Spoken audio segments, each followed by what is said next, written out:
Hi, Bill. Good evening to you. How are you? I'm just fine. It's nice to be with you, Nicolette. Thank you so much for saying yes to be interviewed today. I'd like to introduce myself formally. My name is Nicolette. I am the creator for the podcast titled Your Worthless. Read that again. The juxtaposition of your very soul. Now, I'd like to thank you very much for saying yes for the interview today. And I'm excited to have you on simply because of your experiences in, I think, corporate America and then media and then what you do to give back to the community. So, without further ado, I'd like to read a bit of an introduction for our listeners today, and then we can get right into the nitty gritty of things. Sounds good. So, hello everyone. We have Bill Barnett here with us. Bill's distinguished career encompasses the entertainment and communication sectors, with significant achievements in television, film, radio, and digital technologies. With a track record as CEO and president of over a dozen companies, Bill possesses deep insights into the psychology of business networking, the art of strategic relationship building, and the nuances of effective communication.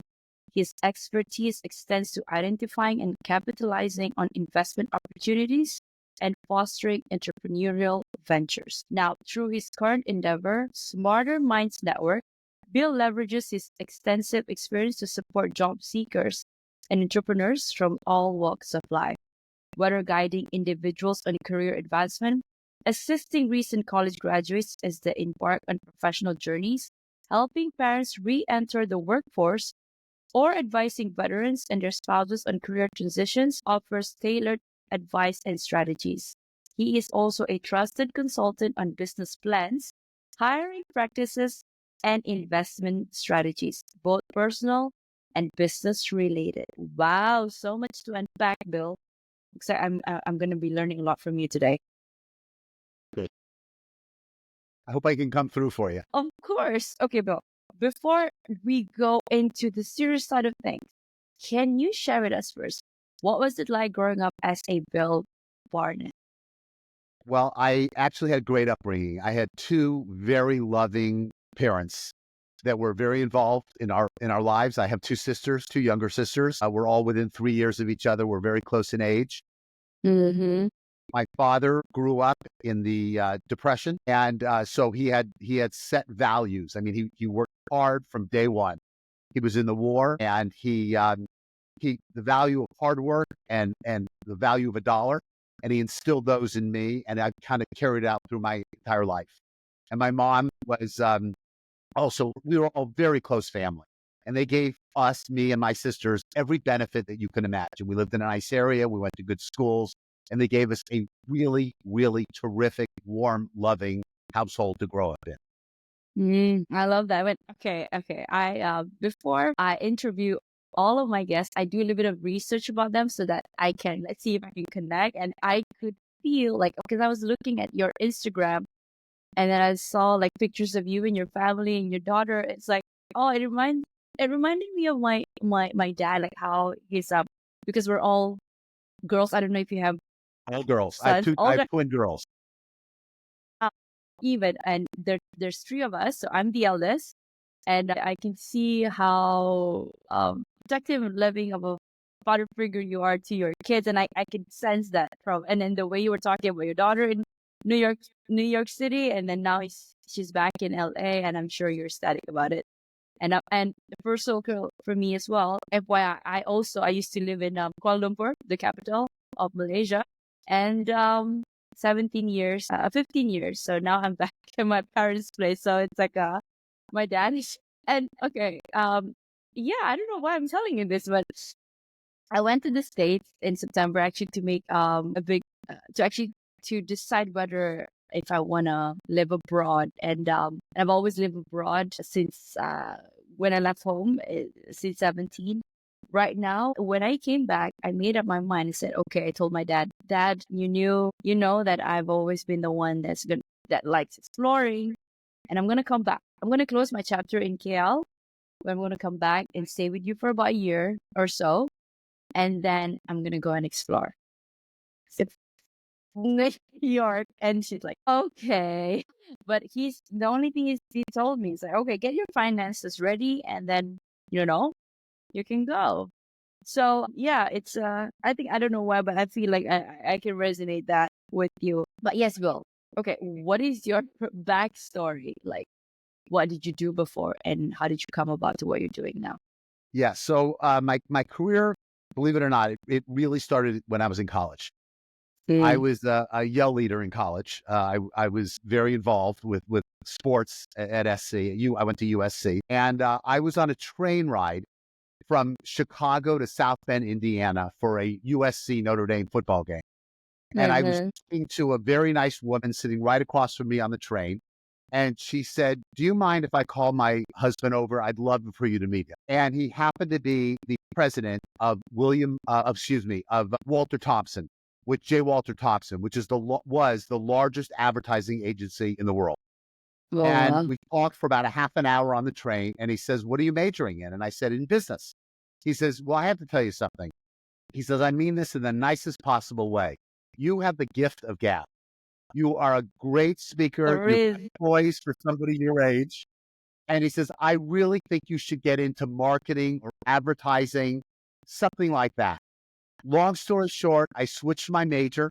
I went from business to PR marketing, and I started my career in advertising. And one thing led to another. I was recruited after 9 months at an agency, Foot Cone Building in Los Angeles, to work at a radio rep firm, which we sold radio time all over the country. And I was there for about 3 years, and I decided to start my entrepreneurial journey. And I started my own radio production company. And that was the launch of my career and my entrepreneurial spirit. So you okay? Wait. So 3 years with working with somebody, and then 3 years after starting your own business. I mean, wow. Okay. I want to know, okay, how did you do that? But I'm so many questions in my head right now. I want to ask you first, why do you think B students are more successful than A students in the long run? Yeah, I have a theory about this. And Okay. I believe B students and even C students, because they're not the very top of their class, are more collaborative. They work better with other people. I have a lot of friends that are A students, and a lot of them are extremely smart, and some of them have been very successful. But I have found that B students just know how to work with other people better than A students. They know that they don't have all the answers themselves. They know that two brains, three brains, four brains are better than one. And so Mm, I, in my career, and I've talked to a lot of friends about this, and some of my best friends that are most successful were B and C students. So it's kind of a funny term that I use when I'm speaking a lot to students. And I say, yeah. do not worry if you're not an A student. The B students and the C students, you're going to be very successful because you know how to collaborate. You know how to connect with other people, and you know how to take advice and learn from other people. So that's just my theory on A students versus B students. Can I think I can back you up on that because okay, so it's been instilled by my dad too that education is key. That's the key to changing your lives. I was pushing myself like over. Okay, I don't want to say overachieving. That's because that's bad. But I was achieving like getting the straight A's and whatnot. But I read a quote I think and I stumbled upon Tony Robbins, Robin Sharma, and all those speakers. There was a quote, I don't know from who, but it said, often the B and the C students are the ones hiring, opening up businesses and hiring the A students to work for them. So, yeah, and now my younger sister is 13 and she's not, she's inclined towards certain subjects in her school. And my dad has always been the one like, oh, your older sisters are always, yeah, like this. But I told him, like, okay, he maybe we should change the way because we probably got one chance with her right now. We should change the way we ask her or motivate her towards a different direction or not just use a different approach with her. And yeah, and I'm also learning as I go, and I'm sure that was my this is my this is the first time my dad's a dad too. I'm sure in this lifetime at least. So he only knew what he knew then. But after me talking to a lot of people and also seeing it live out in my life or friends of my cohort, I say, okay, maybe there's something different there. So I support that theory of yours. Yeah, and I got to tell you, I like to look at the glass as half full. And my Yeah. daughters, they were both very good students, but not spectacular students. One was a low A student, the other one was a B student. And when they were upset about certain classes they weren't good in, I said, Mm, look at that as a positive. If you're not great in math, it means you're not going to be an accountant. We're going to find out what you are going to be good in. And when yes, they sure. gravitated to things that they were Yeah. really good in, they excelled. So I am always look at the positive side of things. If you're not great at something, it's okay. It means it's not meant for you to be in that field. We'll find the field that you are good in. And that's how we raised our kids. Yeah, and I can see or I can feel that you're such a supportive dad, and then say it's okay if you fail in this one subject, it's fine. We'll find what you're good at, and then make sure. Okay, now I think the next question flows. Whatever you mentioned just now flows to this next question. Now, is it better to follow your passions or your strength? Hi, I'm Nick Nieras, your host of the Your Wordless podcast. Now, if this real raw stories hit home, don't wait. Please follow, like, and subscribe my Spotify and YouTube. For bite-sized inspirational reels, follow me on Instagram, TikTok, and LinkedIn. Don't wait. Your transformation starts today. Thank you, and bye for now. Yeah. So I love this question. I get it all the time. And I am a big believer in following your strengths, not your passions. For several No. Okay. I am not saying not to, as I say, be a weekend passionate person. When I was younger, I loved playing tennis. I still do, actually. But as I got older, I found out that not only did I become less interested in tennis, I found out how much better other people were than me as I started to get to college and I played some low tournaments. And when I graduated college, I found out how much better other people were than me. And I still play tennis to this day. It's still a passion of mine. But my strengths are what have driven my financial independence. When Mm, you are strong in something and you become good at something, people start to have this respect for you and they want to work with you because you instill confidence in them because you have confidence in yourself. mm, And I think following your strengths is a much longer term successful model than following your passions. I had a lot of friends that wanted to be writers or wanted to be in music. And I have to tell you, most of them did not make it to the level they wanted to. And they wished, looking back on it in retrospect, they had followed different paths. The other thing is, if you follow your strengths, it generally leads to better hiring positions for you. And it leads you further in life. And I have found that that is a much more sustainable existence than following something you're passionate about. One of the things you have to have as you get older, and especially if you have kids or you're raising a family, you want to send them to school, you have a house to uphold, is that a sustainable wealth model is the most important thing that you can have. Obviously, you need to have health, and I love my family very much. But if I didn't have financial security, I wouldn't be able to give my kids the things that I thought that they needed or some of the things they wanted. I wouldn't be able to give my wife the life that she wants without sustainable financial existence. And that's why following your strengths is a much more scalable and sustainable model. And the other thing that I like to refer to is something called energy momentum. And that's where if you follow your strengths, your career will have a momentum to it. You'll always be moving forward. You'll always be moving up. And that, I feel, following your strengths is far more important than following your passions. Okay, so yeah, when this is me being curious. So, your kids, do you encourage them to follow their strengths too, I or absolutely do. I mean, how do I say this? Their passion and their strengths, are they aligned, or are they like Yeah, my kids' passions, one of my daughters, who was the one that lived in New York for 7 years, as I was telling you before, she had a passion for fashion merchandise, and there was a good career for that. So I said, absolutely, that's a sustainable career. So Mhm. she did that, and she went to work for a Japanese retailer, and you called Uniqlo. Mm, She got recruited to work for Walmart, and she ran the fashion division, online fashion division for Walmart. And now, because of all of her internet experience, she's running a very big division for Petco because of her online experience. So one thing led to another, which led to another.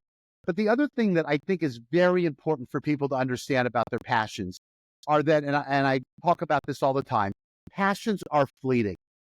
They change all the time.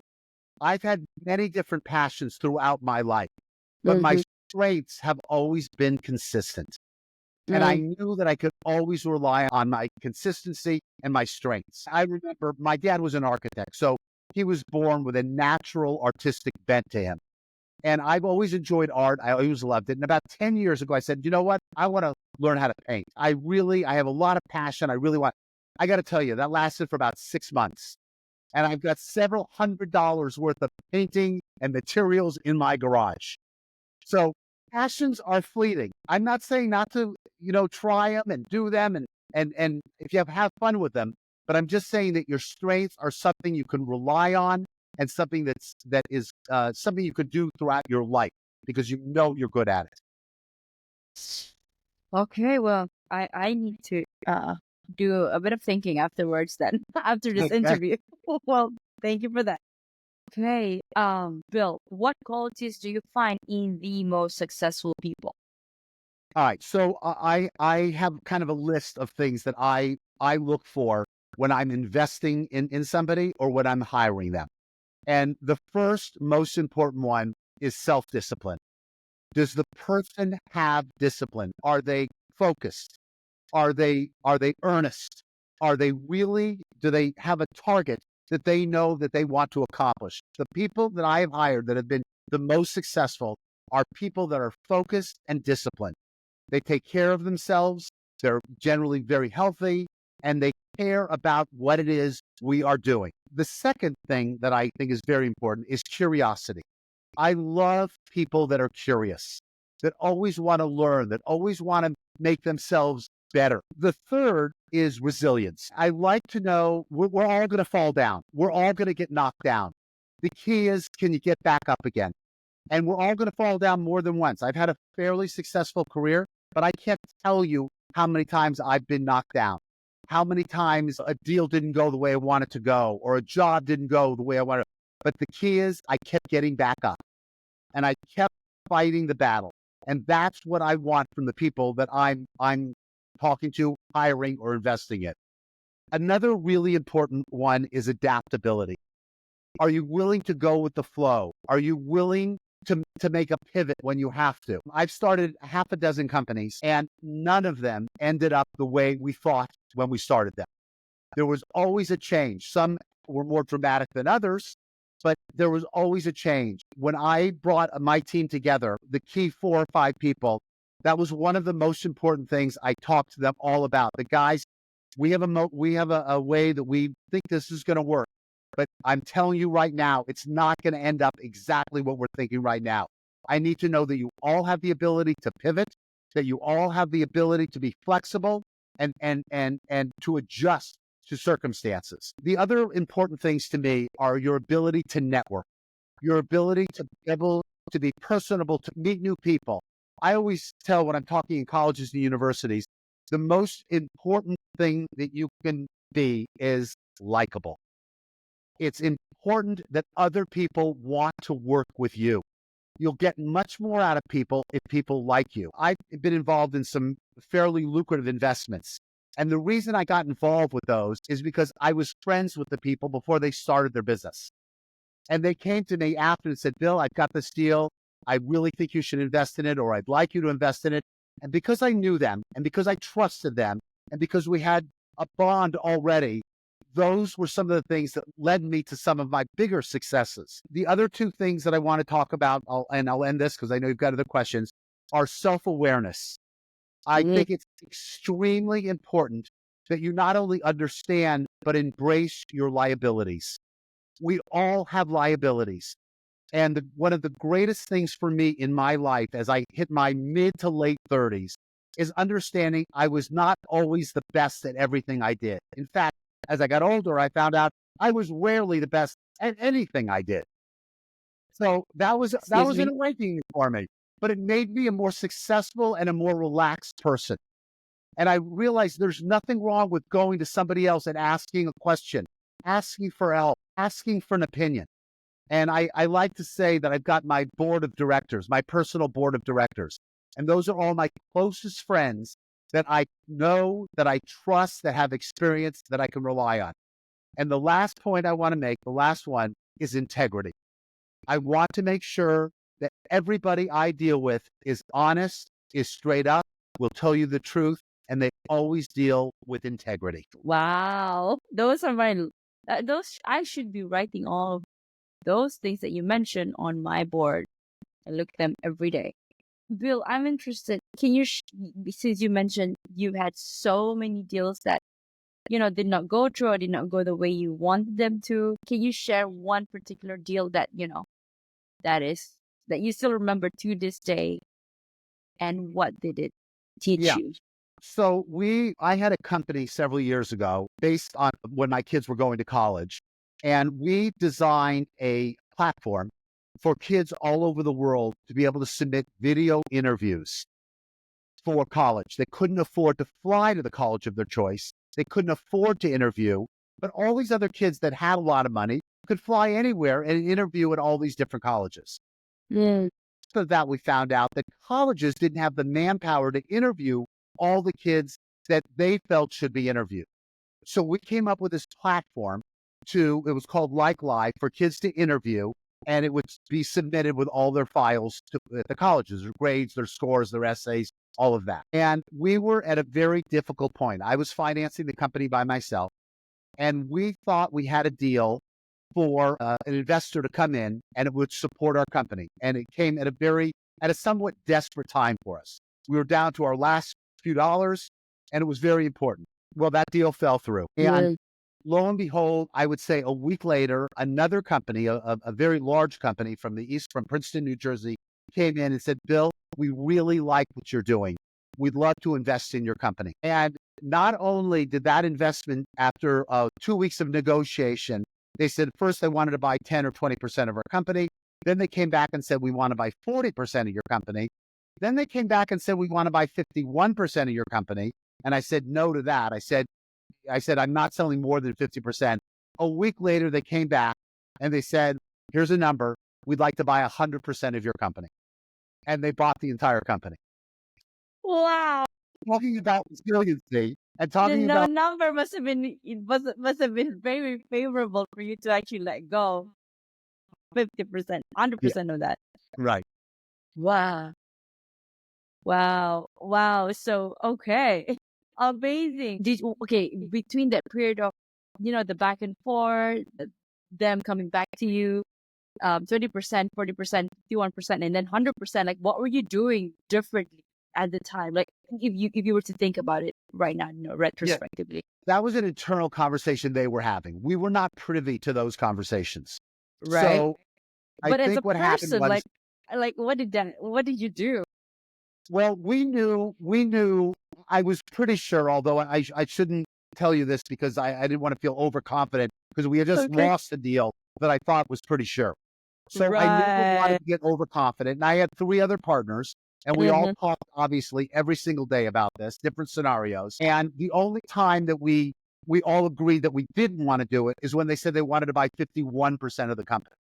That was Okay. the only number I was not going to take.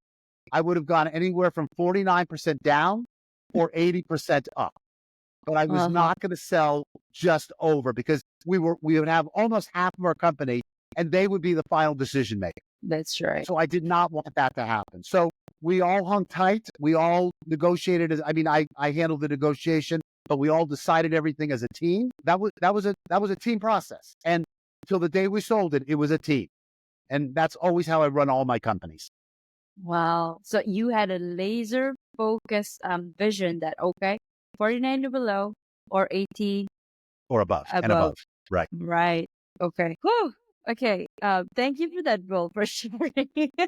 What does sustainable success mean to you, and how can individuals or businesses achieve it in today's fast-paced environment?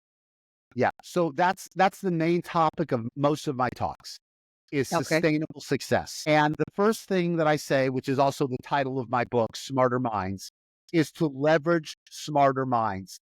And once that became part of my personal mantra, my life loosened up. And I started to realize that if I can rely on smarter minds, on people better than me, more experienced than me, that had been through some of the wars I hadn't been through, that could give me practical advice, it would free me up to think more clearly. And so my first thing is leveraging smarter minds, or as I say, building my personal board of directors. The second, again, we talked about this earlier, is my continuous need to grow, to learn, to be curious. That is what has really sustained all of my new ideas. Going from one business to the next business is because I was curious about things. Going back to Like Live, I started that business because I told my kids that I thought that if they interviewed at colleges, they would have a better chance of getting into the schools they wanted to go to. What I found out was most of these schools didn't even offer interviews. And more importantly, one of my daughters who ended up going to Indiana, Michigan was another choice of hers. We got a call from Michigan the day before they had an interview for her. And I said, wait a minute. It was about 4 o'clock in the afternoon. And I said, you want me to be there at 10 o'clock the next morning? I live in Los Angeles. How can I do that? So it was obviously, and she ended up going to Indiana, had a great college experience there. So it worked out fine. But I'm thinking about all these other kids. So anyway, that was a business that I did from being curious about how do other colleges do it? How do other kids cope with this? That's how that business started. The next thing is building financial security. And the way to build financial security is to have a good base of income. And to have a good base of income, you need to have a leverageable asset. And your leverageable asset goes back to something you asked before, is your strength. Exactly right. So it's creating a personal board of directors. It's building financial security based on a leverageable asset that you have become an expert, or at least as good as you can become at it. Having continuous curiosity and growing and leveraging smarter minds. Wow. Okay. Wow, Bill, you have given me a lot to think about after this. Okay, well, thank you. This is what I love. What I do because every guest brings their own wealth of experiences and it's like a mini coaching or therapy session for me. I love it. Thank you so much, Bill. Okay. I have two questions because you wrote this in one of your proposed title for an episode. Rented money versus own money. Can Yes. you can you share with us? Yes, it's What is extremely that? important. It's extremely important that people understand this concept. Yeah. So Becoming a podcast host was a natural extension of my second act. Now, after spending 15 years in the corporate world, I've transitioned to helping individuals overcome challenges like navigating tough relationships, career burnout, and aligning their mission with their soul's calling. By certifying as an RTT hypnotherapist and a lifestyle coach, I've made it my mission to empower people to recreate the life they deserve and building a supportive community through my podcast. Now, let me ask, are you facing challenges like struggling to reprogram your mind to attract wealth, weight issues that feel like a constant yo-yo, insomnia or restless nights from daily worries, or just a lack of confidence in public speaking? If the answer is yes, visit www.thenicknearholisticlifestyle.com and grab a free hypnosis audio of these common struggles. It's a sneak peek into how my coaching works.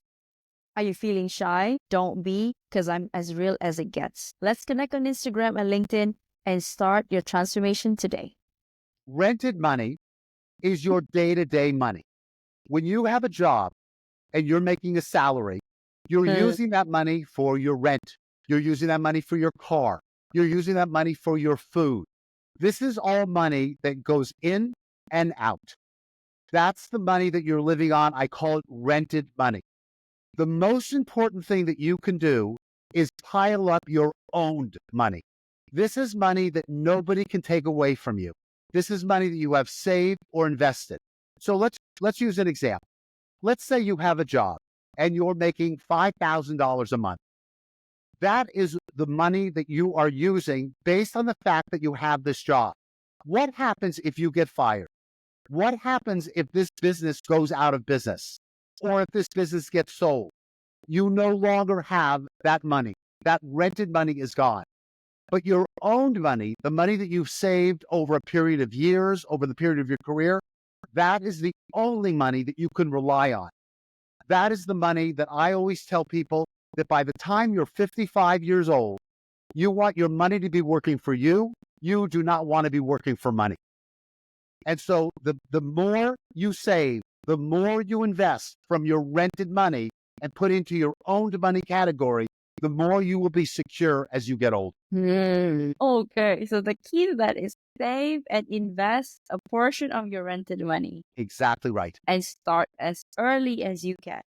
Start as early as you can, because that money compounds.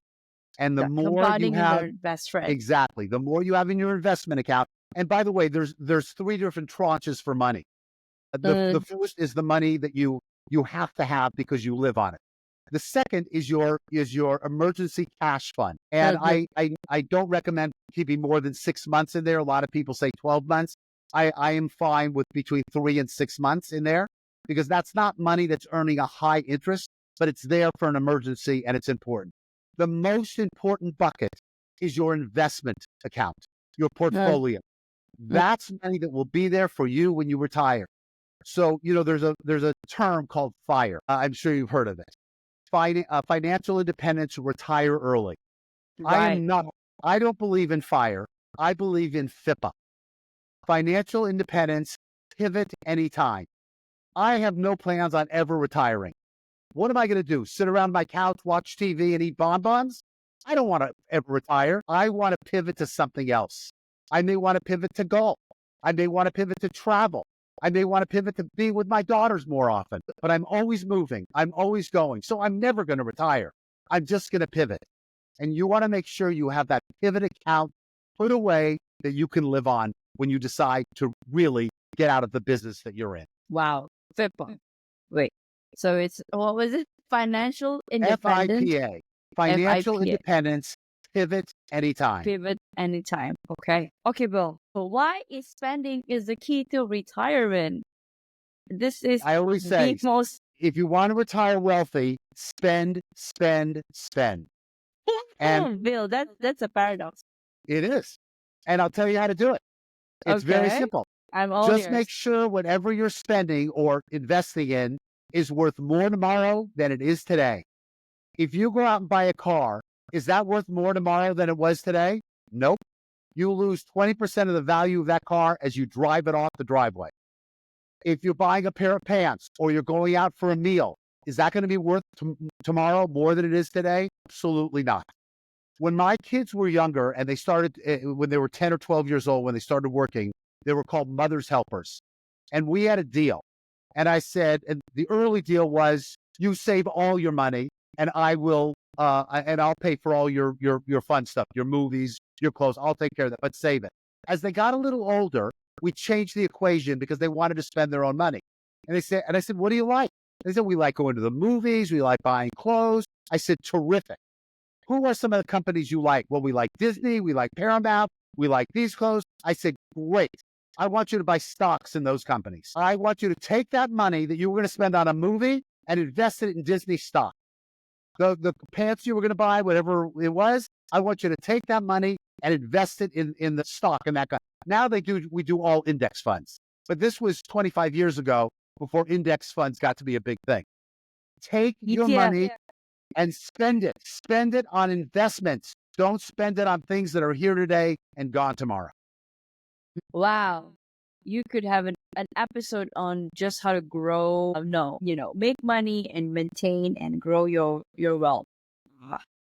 Bill, thank you for that. What is next for you? Well, I am starting to do a lot of speaking at colleges and universities. And I have 4 or 5 different groups that I speak to on a semi-regular basis. I talk to parents that are coming back after being out of the workforce, mostly mothers, but some fathers that have been out of the workforce for a while, and they want to find out how to get back into the workforce. How do they do it? What do they do? The other are older people in transition that are not in transition on purpose. They're in transition because they either aged out of their company, they're in their early 50s, late 50s, or 60s, or companies have gotten sold, or they were bought out, and they just find themselves in a position that they still need their income, but they've been let go from their job. I also work with veterans. I've worked with veterans for a long time, mostly veteran entrepreneurs that are starting their own businesses. But the one group that I really enjoy working with the most are college graduates, um, young people that are just getting into their careers. And the reason I like helping them so much is because if they follow my entire process, I feel confident that I can put them in a very good financial position by the time they're ready to retire. Because those people have something that I don't have, or at least I don't have as much of, and that's time. Time is your most valuable asset. And if they learn how to make money, how to maximize their income, and learn how to save and invest at a relatively early age, they will be in great shape by the time they say, you know what, I'm done. I want to go enjoy my life. They'll have money put away to do that. Wow. Thank you. And I love when you said you're helping young college graduates or those that are just starting out. It's because they're the next leaders, right? So Right. if you don't start them young, because sometimes money is often not, or if it's a taboo thing. I'm talking to so many people. Money is not taught in school. The way to manage, the way to grow, and there's a different. I don't know. There's an agenda because of that, and we're learning along the way. So people like yourself and those that are really basing their intention to really learn about it is the one that's going to be ahead of the curve, I would say. Let me mention something about that. It's a piece in my book, and it's also a big piece of my talk, that money is not a taboo subject. Money Exactly. should not be a taboo subject. I'm so glad you brought that up. It is, I mean, I got to tell you, my friends and I, when we're playing tennis or playing golf, half of our conversation is about money. It's about Yeah. we don't talk about how much we make or anything like that, but we talk about our investments. We talk Mhm. about 1031 exchanges. We talk about different real estate. We talk about all kinds of things, and we're always learning from each other when we're out there. I love learning more about money and investments and about how to distribute my money. I love that. And I Yeah. think parents should do this with kids at an early age. And I don't think people should be afraid to talk about money with each other. It's very important. Yes. Yes. Yes. Reach. Thank you, Bill. And that one, and I'm sure this episode will. I hope could give at least a bit of message out there. And then I'd like to have you on for my second season, talk a My little bit pleasure. about money. My pleasure. And people want to learn more about it. They can obviously go to my website, and I talk a lot about this. I talk about scalable jobs or their life throughout their life, the jobs they take, the money they save, and how to have a sustainable life. And all they have to do is go to my website. It's all on there, smartermindsnetwork.com. Brilliant. Okay. I'm gonna leave a segment for you right before we end. Then you can mention all of your website, social media platform. But first, Bill, we're gonna pivot to a self-worth question. Now, this question is: can exploring existential questions and embracing spirituality help in overcoming feelings of self-doubt and inadequacy? Yeah, Also, I'm not a religious person, but I think spiritual is probably a better word. Mhm. And I have, as we discussed earlier, I have a very close bond with my kids and my wife. And I think that knowing that you have the support and knowing that you have the love of somebody is probably the greatest gift I could give them. It's the greatest gift of all, the gift of connection, the gift of love. And that is how I was raised. And I knew that when I had kids, I wanted to raise my kids the same way I was raised. And that's the feeling of love and connection. So I don't know if that fits into the spirituality category, but that's my spirituality is the love and connection that I feel with my family. there's no right or wrong answer to this, and I love that. Because what's the term, or what's the phrase? Love is the strongest force in the world. I believe Yeah, yeah. What is your heart's greatest wish? my heart's greatest wish. We just had a very tough election here. Mm, It was a yeah. very, very tough time. And I think unfortunately, we're going to be for a tough go for the next several years. But my greatest is that people can understand that there is a commonality between all of us. And I'm not just talking about people in the United States. I'm talking about all over the world. And if we do not learn how to work together as a world, as a people of the world, we're going to go down the wrong way. And we want to make sure that we're doing things in a good way. I have great worries about climate change, for example. That's a passion of mine. And I think that if we don't all get on the same page about climate, our kids, not my generation, and maybe not my kids' generation, but their children, their generation is going to be severely impacted by that. So I think that we, as a universal people in this world, we have to learn how to get along, and we have to learn how to row the boat the same way. If we have one big canoe and everybody's rowing different directions, we're not going to get anywhere. No, we're not We going to all move. need to Yeah. row in the same direction. Yeah. Thank you, Will. Do you have a mantra that you live by? My mantra is probably I have a couple. One, it's not the problems you face, it's how you face your problems. I believe that people that know, we're all going to have problems, but people that know how to handle the problems, that know how to handle them with patience, with grace, with poise, are the people that get the furthest. I've been preaching this to my kids since they're very, very young. And then the other one is that of connection. We've talked about this, but it's my biggest single word in my life is your ability to connect with other people. Because if you don't have other people in your life, you're missing the biggest egg in your life. And for me, it's the connection with my friends, my family, my work associates. That's what drives me every day. So it's how you face your problems, and it's the connection you have with people. I love it. Thank you, Will. It's a great reminder for me as well. Is there anything that keeps you up at night, or do you sleep well? I generally sleep well. You know, they always say you're only as happy as your most unhappy. Wow. Okay, Bill, last one. If you could create a quote right now for you to leave to the audience listening and the world as your legacy, what would it be? Wow. Simple but deep. Learn how to get along before it's too late. Okay. You're making me think some of the calls I need to make. Yeah. Yeah. Yeah. Thank you. Thank you. Okay, Bill, now how can people reach out to you? Awesome. And there you have it, everyone. You've heard an inspiring journey and incredible wisdom from Bill Barnett. Thank you for sharing the work you're doing to uplift others and make a lasting impact. Despite the challenges, Bill, you're paving the way for others, and your dedication is a true testament to resilience and purpose. For our listeners, this has been another thought-provoking episode of You're Worthless. Read that again. The juxtaposition of your very soul. Now, if you've ever felt worthless, know this. You're not alone. But here's the deeper truth. If you are truly worthless, why would your soul choose to be here in this exact moment in this lifetime? Your soul traveled from the infinite, not just to exist, but to matter. And for that reason alone, you are worthy. And with that, I'd like to thank Bill Barnett for joining us today, and to all of you for listening. Until next time, I'm Nick Nieras, your host. Keep shining, keep growing, and remember, you are worthy and you are enough. See you in the next episode. Thank you so much, Bill, for your time.